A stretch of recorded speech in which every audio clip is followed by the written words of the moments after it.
बिस्मिल्लाहिर्रहमानिर्रहीम। व्यूअर्स, आज का हमारा थ्योरम है subspace Y of a complete metric space is complete if and only if it is closed.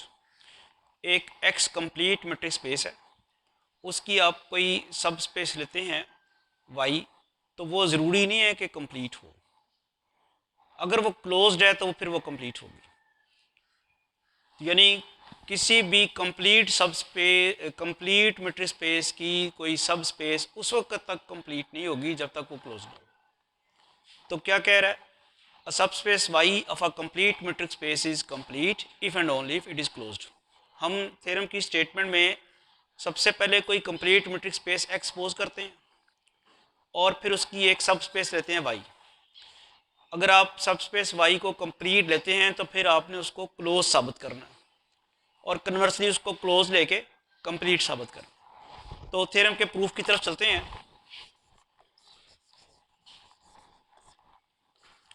Late X be a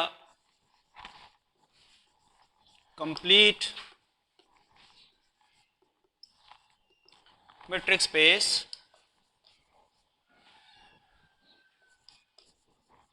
and y be a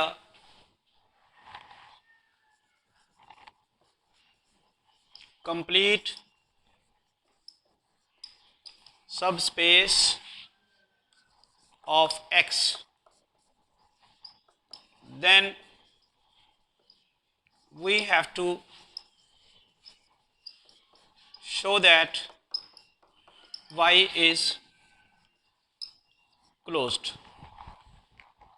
x आपने complete metric space ली और y उसकी कोई complete सब space ली। y को close set साबित करना है। Close set साबित करने के लिए क्या तरीकाकार होता है? उसके तमाम लिमिट पॉइंट्स उसके अंदर शामिल होने चाहिए। दो तरह से कर सकते हैं, या तो y का कॉम्प्लीमेंट ओपन साबित करें या उसके तमाम लिमिट पॉइंट्स जो हैं वो साबित करें कि उसके अंदर शामिल है।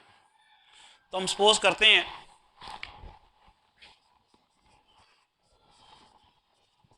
For this let x be a limit point of y। x y का लिमिट पॉइंट है, y का लिमिट पॉइंट है। तो अगर किसी तरह से हम इसे साबित करने में कामयाब हो गए कि y में है, तो फिर ये अज्यूम हो जाएगा कि y का कोई भी लिमिट पॉइंट लें तो y में होगा, तो फिर y क्लोज साबित हो जाएगी। अब ये y का लिमिट पॉइंट है। लिमिट पॉइंट की डेफिनेशन क्या है? इसके गिर्द किसी भी रेडियस की ओपन स्फीयर बनाई जाए, उस ओपन स्फीयर में इस x के अलावा y का कोई ना कोई एक पॉइंट आएगा। तो then by definition of limit point, each open sphere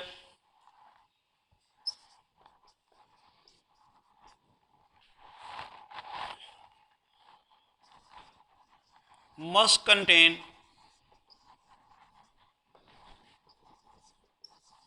at least one point of y different from x. So let xn belong to S1 over x for all n belong to n। Small x चुके y का limit point है, ये y में आना चाहिए ना। Each where आप ये कहेंगे where X N belong to Y. मैं इसको जरा एक्सप्लेन कर दूं। स्मॉल एक्स वाई का लिमिट पॉइंट है। किसी भी रेडियस की ओपन स्फीयर बनाएं और उस ओपन स्फीयर में स्मॉल एक्स के अलावा वाई का कोई ना कोई पॉइंट आएगा। मैंने 1/n रेडियस की ओपन स्फीयर बनाई है। 1/n की रेडियस की ओपन स्फीयर बना के x को सेंटर मान के, उसमें फिर मेरे पास y के पॉइंट्स आएंगे हर ओपन स्फीयर में। ज़रा गौर कीजिएगा, n अगर 1 होगा तो ओपन स्फीयर क्या हो जाएगी, उसका रेडियस, और इसमें कौन सा पॉइंट होगा, x1। n की जगह यहाँ 1 डाला, यहाँ भी 1 डाल दिया। इसी तरह n की जगह आप 2 डालते हैं तो उसमें क्या होगा, सो ऑन, xn बिलोंग कर रहा होगा एंड सो ऑन।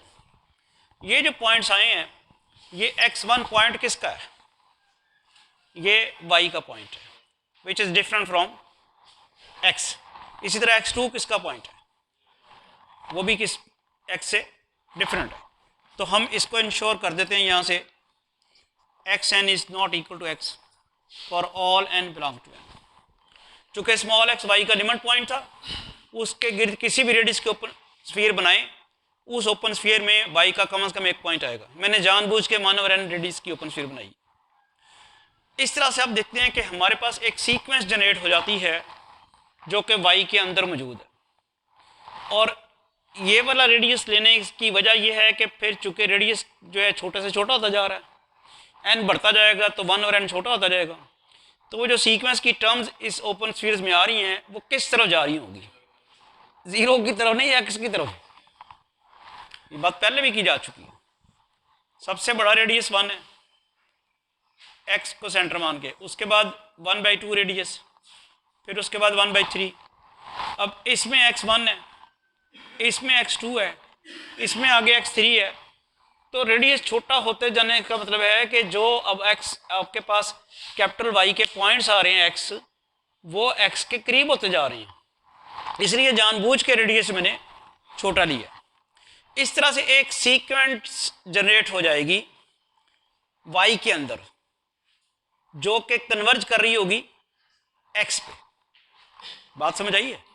जब इस तरह की हम सिचुएशन ले लेंगे और हमने कोई गलत काम नहीं किया, उसने कहा था, हमने सपोज किया x y का लिमिट पॉइंट है, उसके गिर्द किसी भी रेडियस के ओपन स्फीयर बनाए तो y का कोई ना कोई पॉइंट आएगा। वो जो कोई ना कोई पॉइंट आए हैं उनसे एक सीक्वेंस जनरेट हो गई है, और रेडियस जो आपने 1 और n वाला लिया था उसकी वजह से वो सीक्वेंस कन्वर्ज कर रही है पॉइंट x के ऊपर। यानी हुआ ये है कि इस तरह करने से हम एक सीक्वेंस बनाने में कामयाब हो गए हैं जो कि y के अंदर है और कन्वर्ज कर रही है। कन्वर्ज किसके ऊपर कर रही है? स्मॉल x के ऊपर, जिसके बारे में अभी हमें नहीं पता कि y पे है कि नहीं है, वो y में है कि नहीं है। तो इस तरह से हमारे पास 10 we have a sequence in y। Sequence जो है उसको आप लिख लें xn, sequence xn in y such that xn converges to x। क्यों भाई? चूंकि x1 x2 xn ये सारे के सारे पॉइंट्स हैं इन ओपन स्फीयर में हैं, और ये पॉइंट्स उसमें भी हैं। कहाँ से हैं आए हुए हैं? y में, ये y के पॉइंट्स हैं। इसी तरह आपके पास xn, यही कहा था ना हमने कि ये y के पॉइंट्स लेगी ये ओपन स्फीयर्स। तो जो सीक्वेंस आई है वो किस में, सीक्वेंस ये जो सीक्वेंस बनी है इसकी हर टर्म किस में मौजूद है? y में। और कन्वर्जेंट क्यों है? क्योंकि जिन ओपन स्फीयर्स में उसकी टर्म्स आ रही हैं उन ओपन स्फीयर्स के रेडियाई छोटे से छोटे होते जा रहे हैं। तो ये उस पॉइंट के ऊपर कन्वर्जेंट है जो ओपन स्फीयर का सेंटर है। तो हमें क्या पता चला कि इस तरह करने से हमें y के अंदर एक सीक्वेंस मिल गई है जो x के ऊपर कन्वर्ज कर रही है।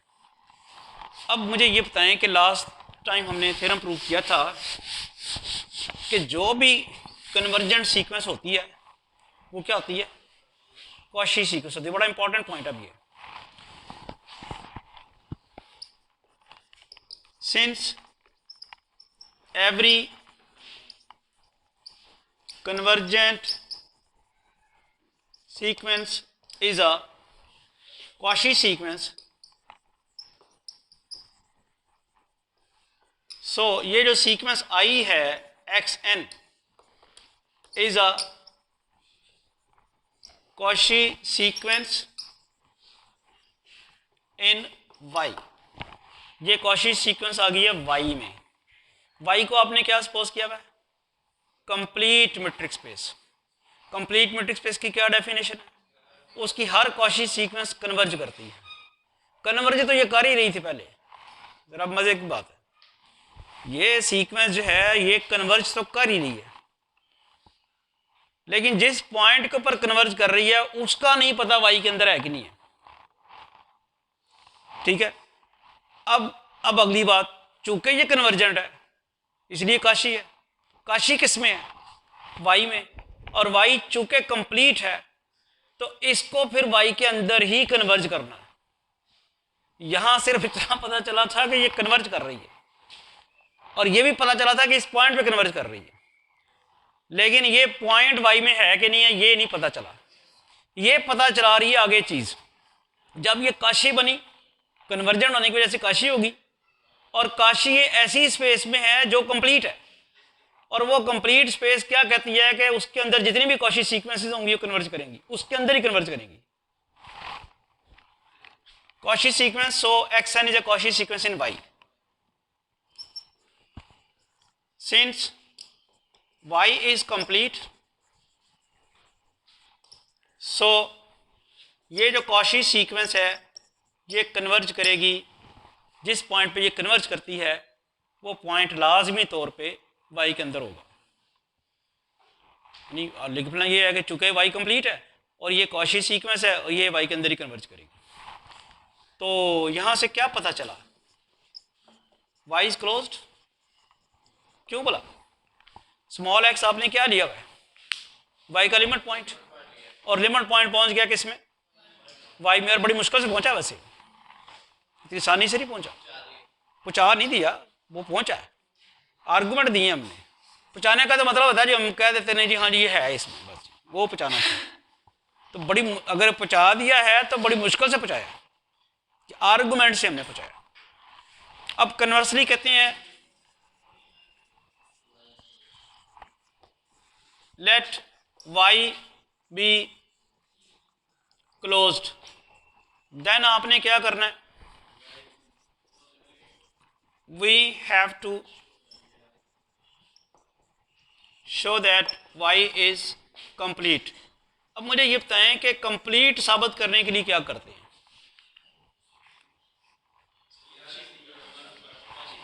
उसकी हर कॉशी सीक्वेंस कन्वर्जेंट होनी चाहिए। तो हर तो नहीं, एक लेंगे हम, अगर वो कर देगी तो फिर हम कहेंगे आर्बिट्री ले लेंगे हम एक आर्बिट्री कॉशी सीक्वेंस लेंगे। तो उसके लिए लेते हैं,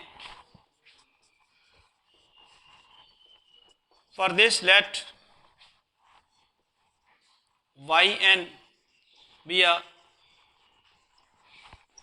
कॉशी सीक्वेंस इन y। साबित ये करना है कि ये y के अंदर ही कन्वर्ज करती है। ठीक है, कॉशी सीक्वेंस इन y। अगर ये y की में कॉशी सीक्वेंस आपने ली है तो क्या ये x में भी कॉशी रहेगी या चेंज हो जाएगी? x y कहां से आया हुआ है? y x की सबस्पेस है, x का सबसेट है। तो यानी ये इस सीक्वेंस की जितनी भी टर्म्स हैं सारी चूंकि y में है तो वह x में भी होंगी। तो क्या x में भी ये काशी रहेगी? रहेगी। टर्म्स की करैक्टर्स में तो चेंज नहीं आएगी, टर्म्स तो वही हैं। तो ये जो सीक्वेंस है ये कॉशी सीक्वेंस अगर आपने y में ली है तो ये x में भी कॉशी होगी। Then yn is also Cauchy sequence in x because y is a subset of x। अब पहुंच गई किसमें ये सीक्वेंस? x में, और Cauchy भी है। x क्या है? तो ये फिर कन्वर्जेंट होगी। x कंप्लीट है तो कन्वर्जेंट होगी। सिंस x इज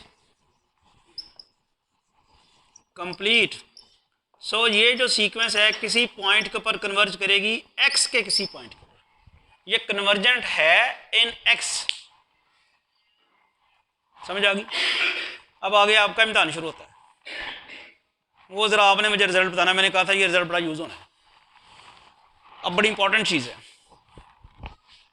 ये आपने एक कॉशी सीक्वेंस ली है जो कन्वर्ज कर रही है।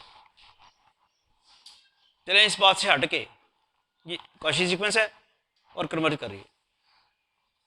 सीक्वेंस किस में है ये? वाई में।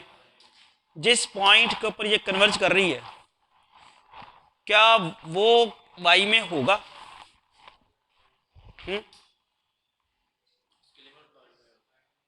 उसके लिमिट पॉइंट में होगा। पहुंच रहे हैं, एक हमने थ्योरम प्रूव किया हुआ है ना। वो अब आप ऊपर से देख रहे हो बुक से, मैं ऊपर से देख के नहीं बता रहा। एक हमने, अब आप उस तरफ जा रहे हैं जो बुक में लिखा हुआ है, मैं उधर नहीं जा रहा।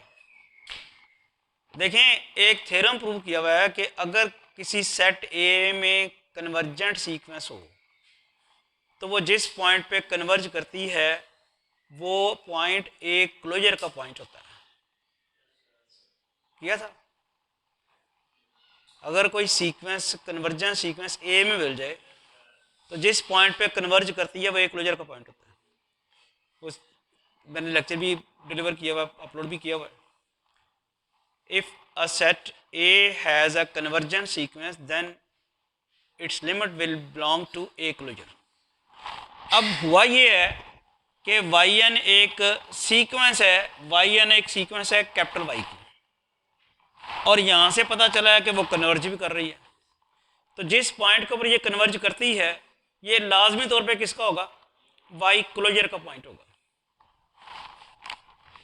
अब अगर किसी को रिजल्ट का ये नहीं पता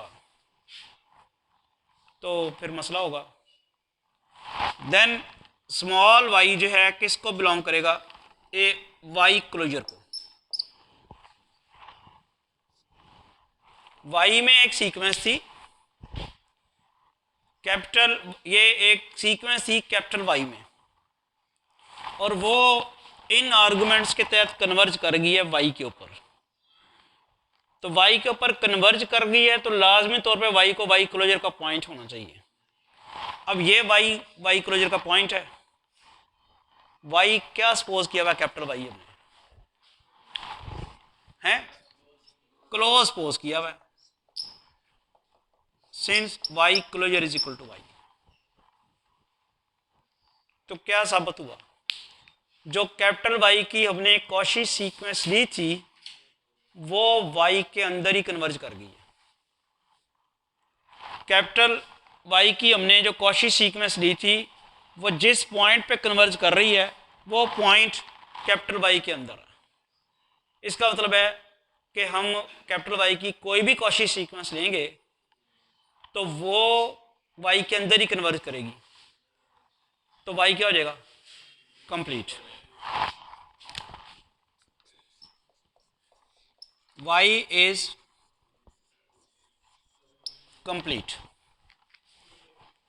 फंक्शन एनालिसिस पढ़ के अभी तक कोई इंटरेस्ट डेवलप हुआ है या बेड़ा ही गर्क हो गया? नहीं हुआ। इंटरेस्ट डेवलप तो मैं देखूंगा जब कोई आपका टेस्ट लूंगा तो फिर पता चलेगा कि इंटरेस्ट डेवलप हुआ है या लूज हो गया, कि वहां आप क्या कर रहे हैं। मैं नहीं कहता कि आप 100% सही करें, लेकिन क्या आपकी डायरेक्शन जो है वो सही जा रही है कि नहीं जा रही? क्या आप जो प्रूफ जो उसने मांगा हुआ है उस तरफ जाने के लिए रास्ता सही इख्तियार कर रहे हैं कि नहीं कर रहे?